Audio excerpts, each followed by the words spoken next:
എനിക്ക് ഇവിടെ വന്ന് സാക്ഷ്യം പറയാൻ അനുവദിച്ച അമ്മ മാതാവിനും ഈശോയ്ക്കും ഒരുപാട് നന്ദി അറിയിക്കുന്നു. എൻ്റെ പേര് ശാമിനി. ഞാൻ ചമ്പക്കുളത്തു നിന്നാണ് വരുന്നത്. ഞാൻ ആഗസ്റ്റ് 2024 ആഗസ്റ്റ് 25 ഇവിടെ വന്ന് ഉടമ്പടി എടുക്കുന്നത്. ഞാനിവിടെ ആദ്യമായിട്ട് വരുന്നത് 2018 ഈ വെള്ളപ്പൊക്ക സമയത്ത് ഞങ്ങളിവിടെ ആലപ്പുഴയിലെ ഒരു വീട് വാടകയ്ക്ക് എടുത്തിരുന്നു. അപ്പോൾ എൻ്റെ അനിയത്തി ഇവിടെ വന്ന് ഉടമ്പടി എടുത്തിരുന്നു. ഉടമ്പടി എടുത്ത് അവിടെ ഞങ്ങൾ വാടകയ്ക്ക് താമസിക്കുമ്പോഴാണ് ഞങ്ങളിവിടെ അറിയുന്ന പള്ളിയെക്കുറിച്ച് അറിഞ്ഞിട്ട് അവൾ പറഞ്ഞു, ചേച്ചി ഞാനിവിടെ പോയി ഉടമ്പടി എടുക്കട്ടെ എന്ന് പറഞ്ഞു. ഞാൻ പറഞ്ഞാൽ ശരിയെന്ന് പറഞ്ഞു. ആ സമയത്ത് എൻ്റെ മുഖത്ത് ഇങ്ങനെ ഒരു കുമിള പോലെ വന്നിട്ട് അതിങ്ങനെ പൊട്ടി ഒലിച്ചിട്ട് അത് വീഴുന്ന സ്ഥലം ഫുൾ ഇങ്ങനെ കറുത്ത് വന്നിട്ട് വീണ്ടും അതിൽ നിന്ന് കുരു വന്ന് മുഖം ആകെപ്പാടെ വികൃതമായിട്ടിരിക്കുകയാണ്. എനിക്ക് ആൾക്കാരുടെ മുന്നിലിറങ്ങി നോക്കാൻ, ആൾക്കാരെ ഫേസ് ചെയ്യാൻ തന്നെ ഭയങ്കര ബുദ്ധിമുട്ടായിരുന്നു. എല്ലാവരും എന്നോട് ചോദിക്കും, ഇതെന്താ മുഖത്തിൻ്റെ ചിക്കൻ പോക്സ് വന്നതാണോ? ചിലപ്പോൾ ആൾക്കാരൊക്കെ അടുത്ത് ചെന്നിരിക്കുമ്പോഴത്തേക്കിനും അവർക്ക് ഇങ്ങനെ മാറിയിരിക്കുന്നതൊക്കെ ഞാൻ കണ്ടിട്ടുണ്ട്. അതുപോലെ എനിക്ക് ആൾക്കാരെ ഫേസ് ചെയ്യാൻ ഭയങ്കര ബുദ്ധിമുട്ട് തോന്നിയിട്ടുണ്ട്. അപ്പോൾ ഞങ്ങൾ ഹിന്ദുക്കളാണ്. അപ്പോൾ ഒരുപാട് ഹോസ്പിറ്റലിൽ പോയി മരുന്ന് ട്രീറ്റ്മെൻറ്റ് എടുത്തിട്ടുണ്ട്. പിന്നെ ഇങ്ങനെ ദോഷമാണ് അങ്ങനെയൊക്കെ പറഞ്ഞിട്ട് പൂജയൊക്കെ ചെയ്തിട്ടുണ്ട്. അപ്പോൾ എന്നിട്ടൊന്നും മാറ്റമൊന്നും വന്നിട്ടില്ല. അപ്പോൾ ഇവള് ഇങ്ങനെ ഉടമ്പടി എടുത്തപ്പോൾ, ചേച്ചിക്ക് ഇതിൽ വിശ്വാസമാണോ? ഞാൻ ഈ ഉടമ്പടി തൈലം ചേച്ചിയുടെ മുഖത്ത് പുരട്ടട്ടെ എന്ന് ചോദിച്ചു. ഞാൻ പറഞ്ഞു എനിക്ക് വിശ്വാസമാണെന്ന് പറഞ്ഞു. ആ വിശ്വാസ പ്രമാണം ചൊല്ലിയിട്ട് അവളെൻ്റെ മുഖത്തത് പുരട്ടി 2 പ്രാവശ്യം അവൾ പ്രാർത്ഥിക്കുമ്പോൾ ഞാനും വൈകുന്നേരം അവളുടെ കൂടെ പോയിരുന്ന് പ്രാർത്ഥിക്കും. 2 പ്രാവശ്യം ആ മുഖത്ത് എനിക്ക് ആ ഉടമ്പടി തൈലം പുരട്ടിയിട്ടുള്ളൂ. എൻ്റെ മുഖത്തെ ആ പാടെല്ലാം പോയി. പിന്നെ ഞാൻ മരുന്നൊന്നും തേച്ചിട്ടില്ല. എൻ്റെ മുഖം അതെല്ലാം മാറിക്കിട്ടി. അതാണ് എൻ്റെ ഒന്നാമത്തെ സാക്ഷ്യം. അത് അന്ന് ഞാൻ ഉടമ്പടി എടുത്തിട്ടില്ല. അന്ന് അവൾ വന്ന് ഉടമ്പടി എടുത്തതാണ്. അങ്ങനെയാണ് അതെന്ന് മാറി കിട്ടിയത്. അതിനുശേഷം ഞങ്ങൾ അവളുടെ ഉടമ്പടി, അവളൊരു അഡ്മിഷൻ്റെ കാര്യത്തിനായിട്ട് പോയപ്പോൾ അവൾക്ക് പിന്നെ ആ ഉടമ്പടി അതങ്ങനെ കണ്ടിന്യൂ ചെയ്യാൻ പറ്റിയില്ല. അത് കഴിഞ്ഞ് ഞങ്ങൾ വീട്ടിലേക്ക് വന്നു. പിന്നെ ഞങ്ങൾ ആ ഒരു രീതിയിലേക്ക്, ഹിന്ദുസാണ്, ആ ഒരു രീതിയിലേക്ക് അങ്ങ് പോയി. പിന്നെ ഉടമ്പടി ഇവിടെ വരിക, പള്ളി വരിക, അങ്ങനെയൊന്നും ചെയ്തിട്ടില്ല. അതിനുശേഷം എൻ്റെ വിവാഹമൊക്കെ കഴിഞ്ഞു. അപ്പോൾ ഞങ്ങളൊരു നല്ലൊരു കടബാധ്യതയിലായി. ഹസ്ബൻഡ് ദുബൈയിലായിരുന്നു. അവിടെ വെച്ചിട്ട് നല്ലൊരു ജോലി സംബന്ധമായിട്ട് നല്ലൊരു കടബാധ്യതയുണ്ടായി. അങ്ങനെ ജോലി നഷ്ടപ്പെടുന്നൊരു സാഹചര്യം ഉണ്ടായി. നല്ല രീതിയിൽ കടബാധ്യതയായിട്ടാണ് ദുബൈയിൽ പോയത്. ആൾ 3 വർഷം നാട്ടിൽ നിന്നു. ആ 3 വർഷം നാട്ടിൽ നിന്ന സമയത്ത് നല്ല രീതിയിൽ കടബാധ്യത ഉണ്ടായി. അത് എൻ്റെ വീട്ടിലെ കാര്യങ്ങളെല്ലാം ചെയ്ത്, ഞങ്ങൾ 3 പെൺകുട്ടികളാണ്, അച്ഛനില്ല. അപ്പോൾ ഞങ്ങളുടെ വീട്ടിലെ എല്ലാ കാര്യങ്ങളും ചെയ്തിരുന്നത് എൻ്റെ ഹസ്ബൻഡാണ്. ഞങ്ങളുടെ വീടിൻ്റെ ബാക്കി പണിയെല്ലാം പൂർത്തിയാക്കിയത്, എൻ്റെ അനിയത്തിയുടെ കല്യാണം, അങ്ങനെ എല്ലാ കാര്യങ്ങളും ചെയ്തത് എൻ്റെ ഹസ്ബൻഡാണ്. അപ്പോൾ അങ്ങനെ ഒരുപാട് കടബാധ്യതയിൽ പെട്ടിട്ടാണ് ആൾ ദുബൈയിലേക്ക് പോയി. 3 വർഷം നാട്ടിൽ നിന്നിട്ടുള്ളൂ. അതിന് മുമ്പ് ദുബൈയിലായിരുന്നു. ആ 3 വർഷം കൊണ്ട് ആൾക്ക് ഒരുപാട് കടബാധ്യതകളുണ്ടായി. അതിൻ്റെ ഇടയ്ക്കാണ് അവിടെ വച്ചിട്ട് ഒരു ഫിനാൻഷ്യൽ ക്രൈസിസ് ഉണ്ടായി. അതിൻ്റെ ഒരു ജോലി നഷ്ടപ്പെടുന്ന ഒരു സാഹചര്യം ഉണ്ടായി.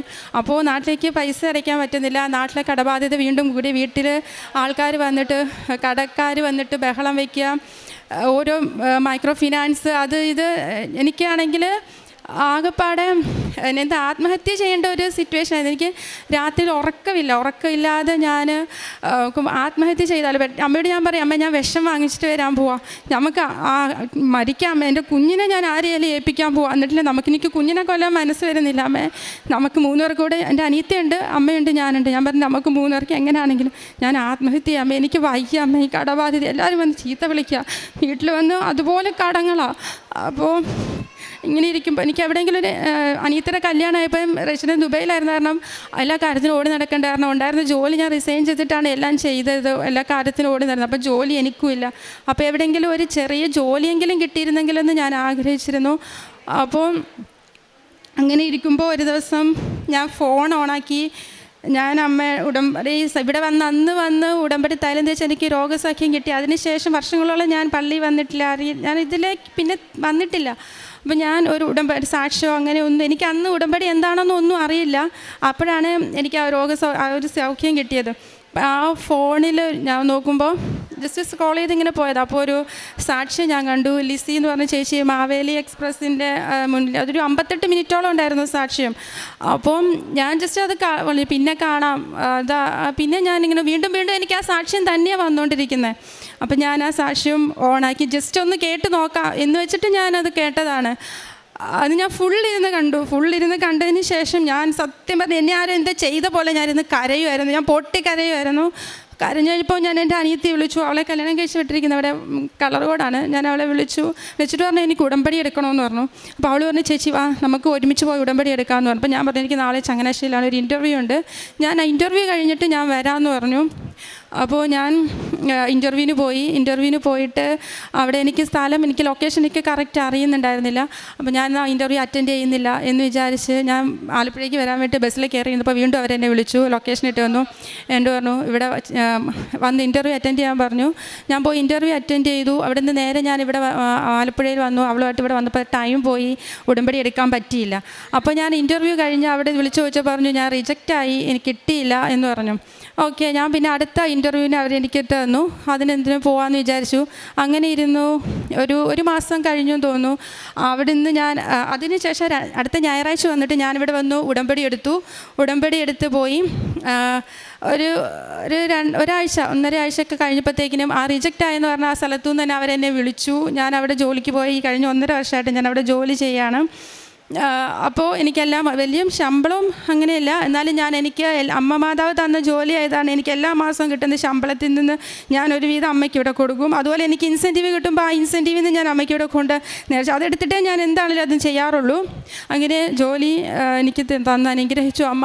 അതുപോലെ തന്നെ ഞങ്ങളുടെ ഫിനാൻഷ്യൽ ക്രൈസിസ് സത്യം പറഞ്ഞാൽ ഈ ജീവിതകാലം മുഴുവൻ കടബാധ്യതയായിട്ട് ഞങ്ങൾ നടക്കണമെന്ന് ഞാൻ വിചാരിച്ചത്. അത് എങ്ങനെ മാറി കിട്ടിയെന്ന് എനിക്കറിയത്തില്ല.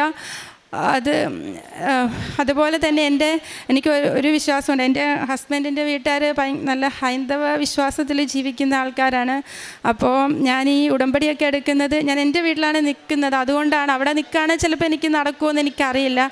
പക്ഷേ എനിക്കൊരു ആഗ്രഹം ഉണ്ടായിരുന്നു ഹസ്ബൻഡ് ഈ വിശ്വാസത്തിലേക്ക് വരണം എന്നുള്ളത്.